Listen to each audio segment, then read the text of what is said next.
Puji Tuhan, shalom. Khotbah buat kita hari ini dengan tema hidup asal hidup. Memang ada Pak Pendeta, orang hidup asal hidup, ya adalah. Seperti apa contohnya nanti firman Tuhan akan menjelaskan kepada saudara. Seperti apa model orang yang asal hidup.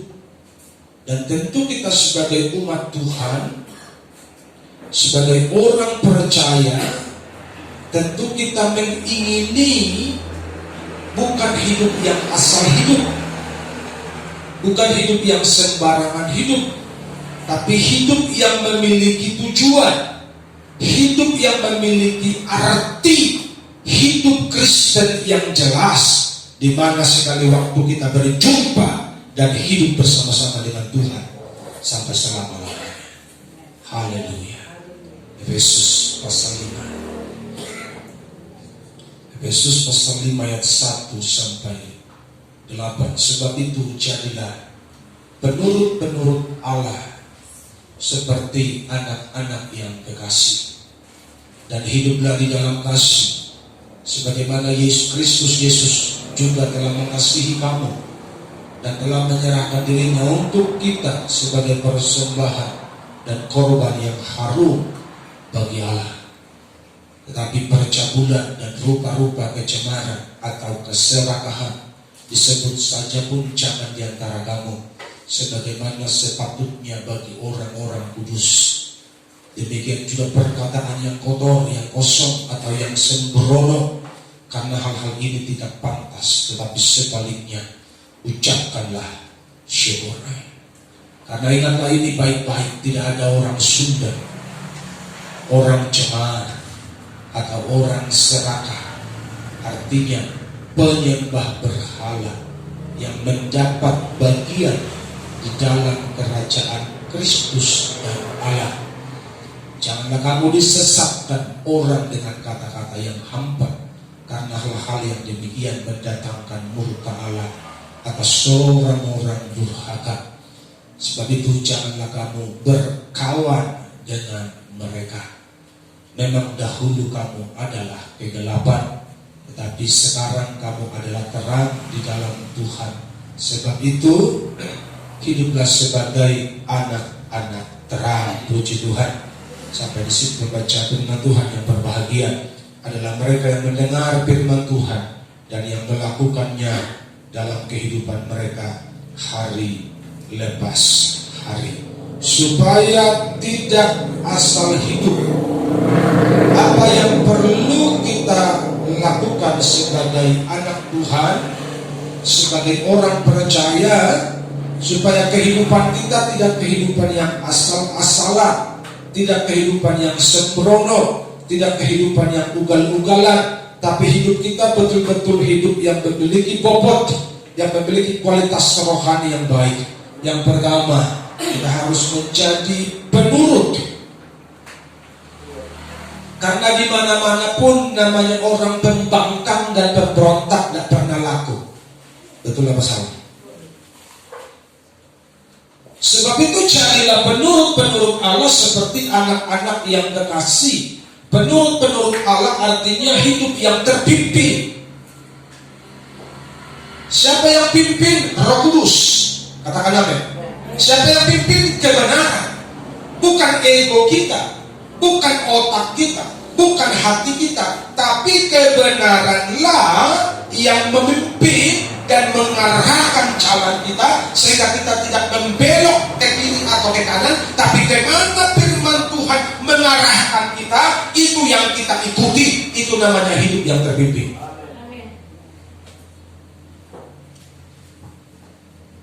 Tertib artinya memiliki peraturan, punya keteraturan hidup, tidak sembarangan, betul-betul hidupnya dikontrol secara baik, namanya aja tertib. Tidak sembarangan, gak asal jadi, gak asal hidup. Makanya disebut seperti anak-anak yang kekasih, artinya anak yang baik. Saya tidak perlu jelaskan kepada saudara seperti apa anak yang baik, karena sebelum orang tua pun saudara dulu juga anak-anak. Betul apa salah?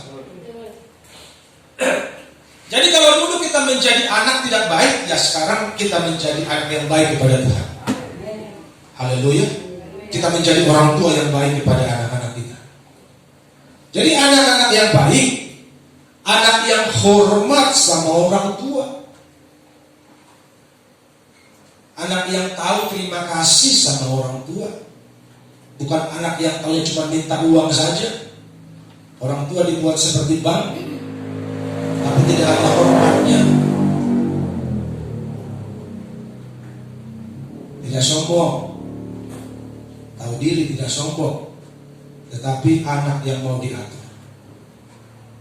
Itu disebut anak-anak yang kekasih, anak yang mau diarahkan, anak yang mau dibina, anak yang mau ditolong, ditopang untuk menjadi lebih baik. Saya mau katakan kepada saudara, anak nakal itu gak guna.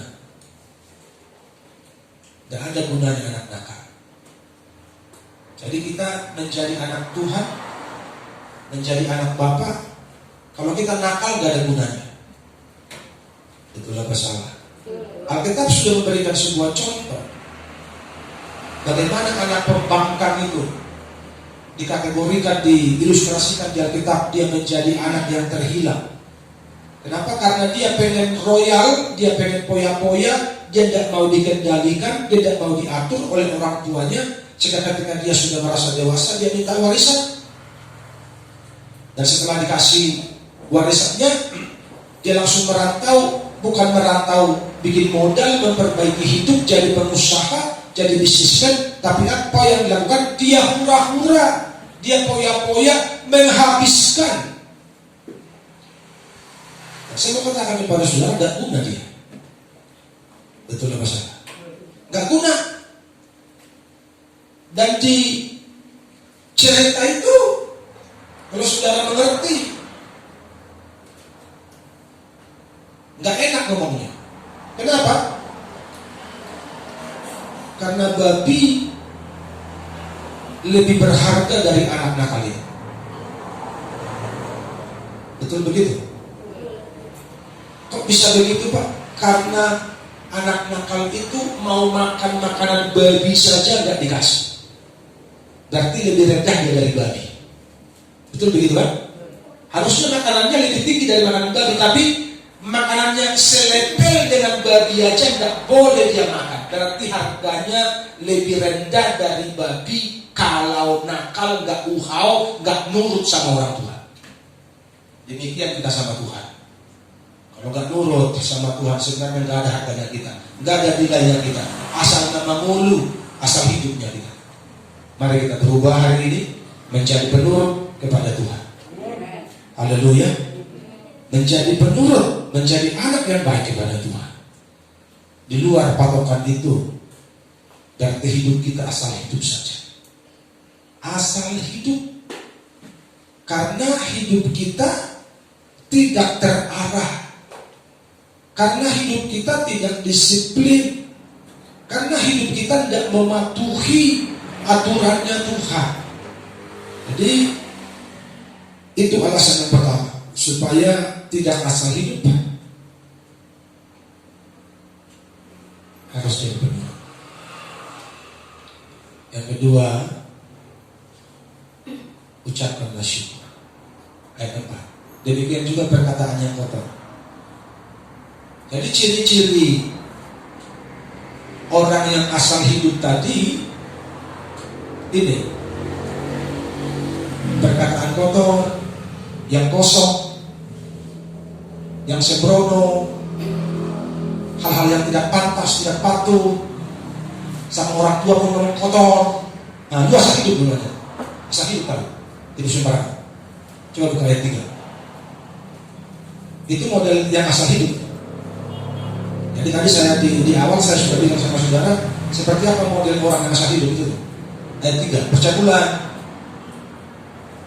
dan rupa-rupa kecemaran. Pokoknya yang cemar, yang porno itu yang dia suka. Atau keserakahan, tidak ada adil di hatinya. Pokoknya yang penting gua untung. Lo mau mampus, lo mau rugi, lo mau bangkrut, masa bodoh. Yang penting gua kaya, gua untung. Nah itu asal hidup tuh.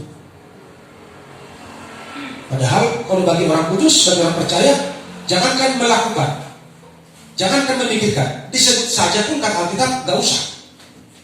Saudara tidak? Bagi orang kudus begitu. Bagi kita yang hidupnya benar, yang hidupnya sungguh-sungguh, jangankan memikirkan untuk melaksanakan, ya, mengatakan saja pun gak pantas bagi orang-orang kudus. Saudara orang kudus itu, jaga mulutmu, jangan sampai berkata yang tidak menyenangkan Tuhan. Haleluya. Disebut saja pun gak pantas. Itu orang-orang bagi orang-orang kudus. Tapi orang-orang yang asal hidup, sudah bahasa hari-hari mereka itu. Kebun binatang menjadi bahasa hari-hari, kebun hewan menjadi bahasa hari-hari bagi mereka. Gak pandang bulu dia, mau ngomong sama orang tua pun ngomong kotor, ngomong sama selebel pun ngomong kotor. Gak pandang bulu dia, gak hormat sama sekali. Semoga saudara yang begitu bertobat. Keserakahan disebut saja pun jangan diantara kamu sebagaimana sepatutnya bagi orang-orang kudus. Yang keempat,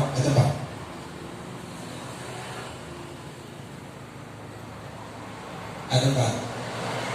Demikian juga perkataan kotor, yang kosong, yang sembrono, karena hal ini tidak pantas bagi kita. Itu tidak pantas. Tapi bagi orang-orang yang asal hidup, itu biasa. Itu begitu kan? Itu biasa, bahasa pasar. Itu mah bahasa gaul buat mereka. Gitu.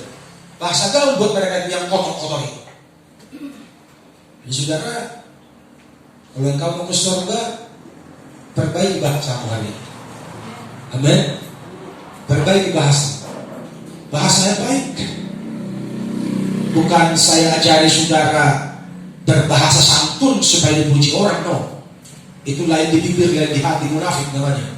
Ya, berbahasa tulus, polos apa adanya. Itu anak Tuhan. Haleluya.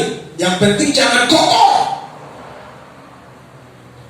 Jadi nggak boleh ngomong yang begitu, tapi sebaliknya kata firman Tuhan, ucapkanlah syukur. Berarti supaya kita tidak asal hidup, setiap hari kita harus mengucap syukur. Amin.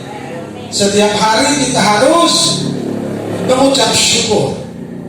Jangan engkau dipengaruhi oleh keadaanmu untuk mengucap syukur kepada Tuhan. Apapun yang terjadi, ucapan syukur harus terus naik ke surga.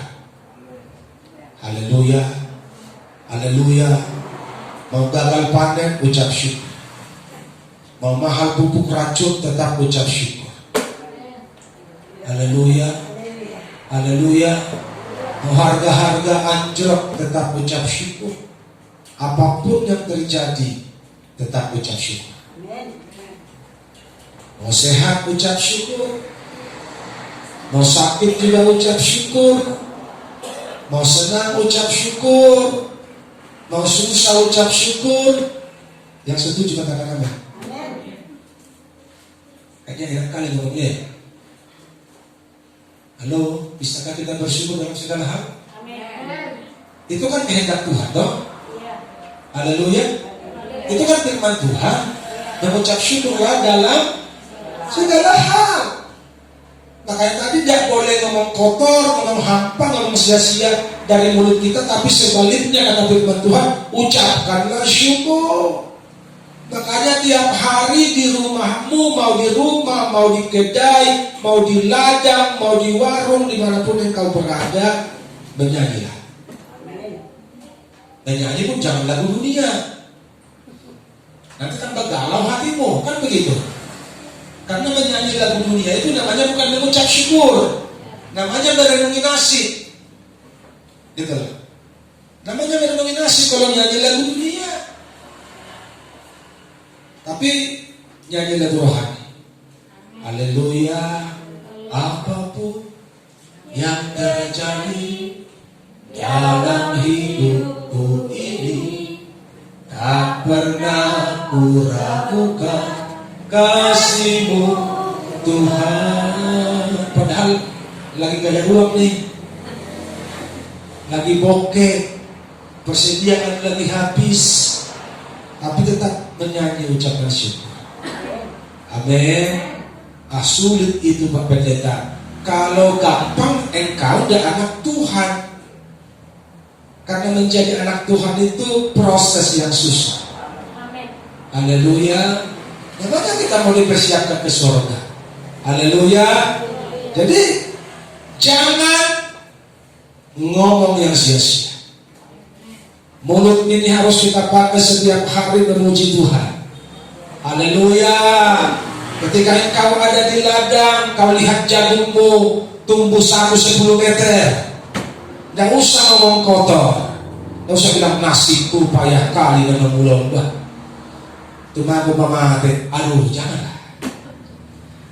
Walaupun jagungmu tumbuh 1 di sini, 1 di sebelah sana 10 meter 1, tidak usah pusingkan itu, nyanyi aja. Walau pohon ara tak berbunga, pohon anggur tak berbuah, pohon zaitun mengecewakan, ladang-ladang tak menghasilkan, kambing domba terhalau sudah, lembu sapi tak ada, namun aku kan tetap setia. Karena Yesus tetap setia. Katakan amin. Haleluya. Secara pribadi berat mengalami, karena saya alami, makanya saya sangat menangis dengan lagu ini. Tapi kita dituntut untuk selalu mengucap syukur apapun yang terjadi. Haleluya. Tidak boleh mengeluh. Karena bangsa Israel di padang gurun ditumpas Tuhan karena mengeluh dan bersungut-sungut setiap hari. Haleluya. Artinya keluhanmu mendatangkan kerugian kepadamu sendiri.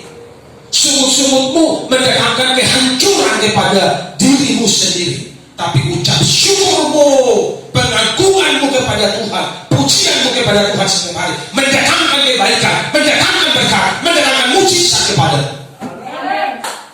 Jadi engkau pilih mana? Haleluya. Pilihlah yang baik. Yes. Toh gak ada ruginya kau mengucap syukur. Amin. Haleluya. Gak bayar mengucap syukur. Iya. Haleluya. Gak bayar, gratis. Tinggal kau manage mulutmu ini, kau perbaiki supaya tidak ada kata-kata sumbang, kata-kata kotor, kata-kata yang tidak bermutu keluar dari sini, tapi yang ada pujian pengagungan setiap hari kepada Tuhan. Biarlah manis kau dengar Tuhan, manis kau dengar Tuhan, dan hatiku bersuka karenamu. Katakan amin. Amin. Jadi mulut yang setiap hari ngomong kotor asal jadi, itu mulut orang yang asal hidup, gak guna dia. Guna. Mari kita kelola hidup kita baik-baik, supaya kita tidak asal hidup, tapi hidup kita hidup yang dikenal oleh Tuhan. Bisa mengatakan amin. Hidup yang bisa dipercayai oleh Tuhan. Karena banyak orang percaya, tapi tidak semua orang dipercaya sama Tuhan. Haleluya. Jadi jadilah orang percaya yang bisa dipercayai oleh Tuhan. Jaga hatimu, jaga mulutmu, jangan ngomong sembarangan. Yang ketiga, dengan terang, memang dahulu kamu adalah kegelapan. Itu dahulu, zaman old, bukan zaman now. Kalau zaman now lu masih gelap, berarti lu asal hidup, tidak guna. Haleluya. Memang dahulu kamu adalah kegelapan, tetapi sekarang kamu adalah terang. Sekarang saunari ngaterang bengulu. Makanya jangan hidup sembarangan lagi. Sebab itu hiduplah sebagai anak terang. Kayak mana buahnya anak terang itu? Anak terang berbuahkan apa? Kebaikan, keadilan, kebenaran.